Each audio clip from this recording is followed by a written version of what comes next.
Hi everyone, welcome back again di Altcoin Update.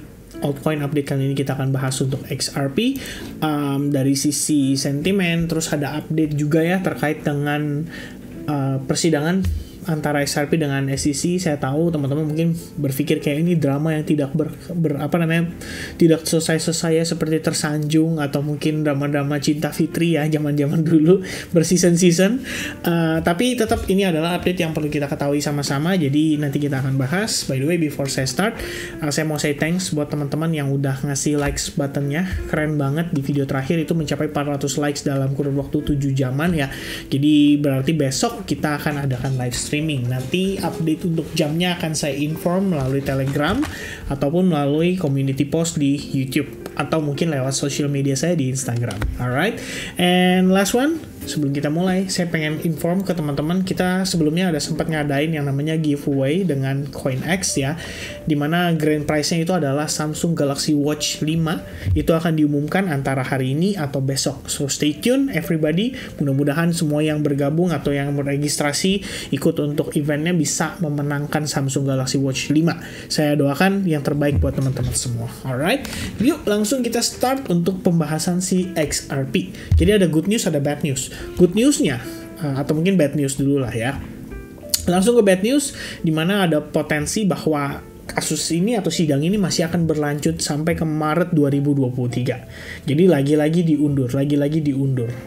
Nah, good newsnya sebetulnya di sini menurut pandangan beberapa dari XRP community ya, kita ngelihat bahwa sebenarnya apapun yang dilakukan oleh SEC harusnya sudah tidak akan mempengaruhi keputusan hakim, karena kelihatannya Ripple atau XRP itu sebenarnya bisa membuktikan bahwa mereka bukanlah securities, karena mereka juga tidak melakukan yang namanya ICO waktu pertama kali mereka ngerilis token XRP. Jadi itu adalah satu buah kondisi yang cukup positif sebetulnya menurut pandangan para komunitas juga. Di sisi lain, XRP atau Ripple itu dapat partner lagi, atau kita bisa bilang pasukan ya, yang siap membantu dalam proses persidangan. Nama company-nya itu adalah Paradigm Operations LP. Dan saya search tadi, ngelihat sekilas, oh ternyata ini adalah investment firm yang investment base-nya itu adalah crypto. Jadi dia melakukan investment terhadap crypto, terutama untuk Web3 companies dan protocols. Jadi ini adalah sebuah kondisi yang cukup oke ya, karena kita tahu sebenarnya Ripple terakhir aja itu udah punya banyak banget rekanannya. Dan menurut pandangan saya ini nggak heran, karena memang di sini tertulis juga ya, outcome favoring the SEC would largely enable the SEC to go after more crypto firm. Ini yang perlu di-note sebetulnya. Dalam tanda kutip, kalau misalnya SEC berhasil menang lawan Ripple atau XRP, siap-siap guys, akan ada company-company berikutnya. Dan company berikutnya belum tentu punya kapasitas keuangan sekuat Ripple atau XRP. Ripple atau XRP dari pertama kasus sampai sekarang itu masih diladenin. Dan saya cukup yakin, ya nggak jauh beda lah ya sama di Indonesia, yang namanya kalau udah persidangan harus hire pengacara, harus ya bayar sana sini, itu pasti biayanya besar.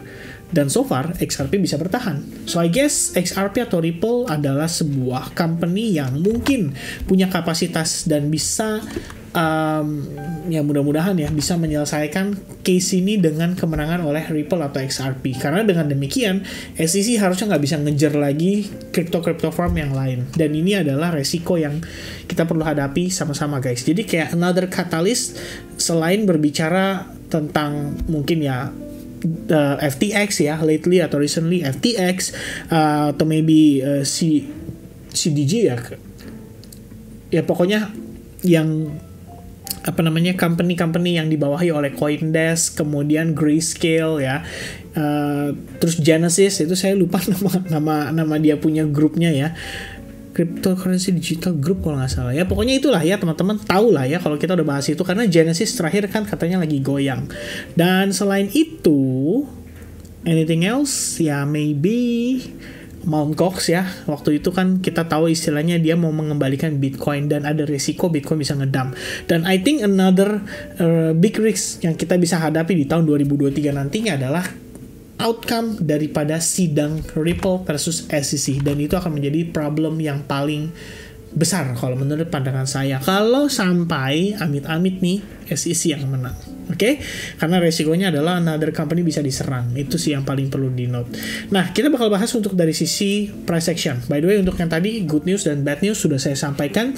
Teman-teman silahkan menilai sendiri apakah itu good news ataukah itu bad news, but hopefully it's a good news karena sebetulnya seperti yang tadi disampaikan ya, harusnya resultnya udah ketahuan. Nah, by the way, untuk XRP dari time frame daily, apa sih yang sebenarnya terjadi? Kita bisa lihat bahwa ada head and shoulders terbentuk di sana dan terjadi rejection pada Fibonacci 50% ya, dari swing high to swing low di sini, dan tampaknya seperti sebuah dead cat bounce scenario.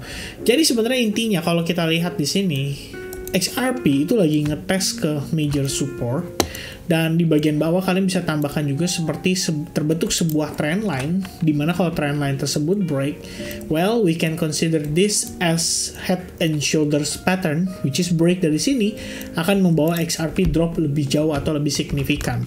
Ini sebenarnya adalah sebuah kondisi yang perlu kita waspadai, ibaratnya mungkin harus pertimbangkan apakah di harga sekarang tuh udah cukup oke untuk kita buyback, atau mungkin bisa menunggu sedikit lebih lama lagi dan istilahnya menambahkan konfirmasi bahwa kalau misalkan teman-teman mau buyback, minimal sih saya mungkin akan lebih prefer melihat yang namanya double bottom terbentuk. Tapi kalau misalkan tidak ada kondisi tersebut dan yang ada malah break dari si neckline head and shoulders, berarti istilahnya akan jauh lebih baik kalau kita bisa sedikit lebih bersabar menunggu hingga adanya opportunity berikutnya. Dan berdasarkan time frame weekly, sebenarnya the next area ya, kalau misalnya ini di break ya, kita berbicara the next area itu akan berada pada kisaran range 0,21 dolar. Jadi ini kalau saya extend, sebelumnya sempat berupa resistance and then become support, dan boom ya, dia terbang break lumayan signifikan. Jadi anggapannya 0,22 dolar akan menjadi next stopnya XRP apabila dia break dari neckline yang terbentuk ini based on major support dan juga trend line-nya. Oke, itu yang perlu di note oleh kita semua untuk saat ini. Nah, lihat dari time frame kecil, which is di time frame hourly-nya, yang terjadi pada si XRP so far adalah kita break dari salah satu penguatannya. Jadi sebenarnya teman-teman, ini kalau saya boleh share sedikit ya, waktu itu kita sempat diskusi sih di Discord, dan sebetulnya ada sempat opportunity untuk dimanfaatkan melakukan long before dia naik lumayan signifikan. Jadi setelah itu, tapi masalahnya kita ngeplot ya bahwa setelah dia naik sampai ke target yang kita expect, rupanya harganya ketahan di sana dan akhirnya terreject, plus dia break dari exponential moving average 21, salah satu indikator yang kita pakai buat ngukur momentum ataupun tren yang sedang berlangsung. Dan kemudian yang terjadi berikutnya adalah bear cross pada EMA kecil terhadap EMA besarnya, dan akhirnya kita break testing supply dan in the end boom ya, drop lagi lah si XRP ini sampai ke level bawahnya.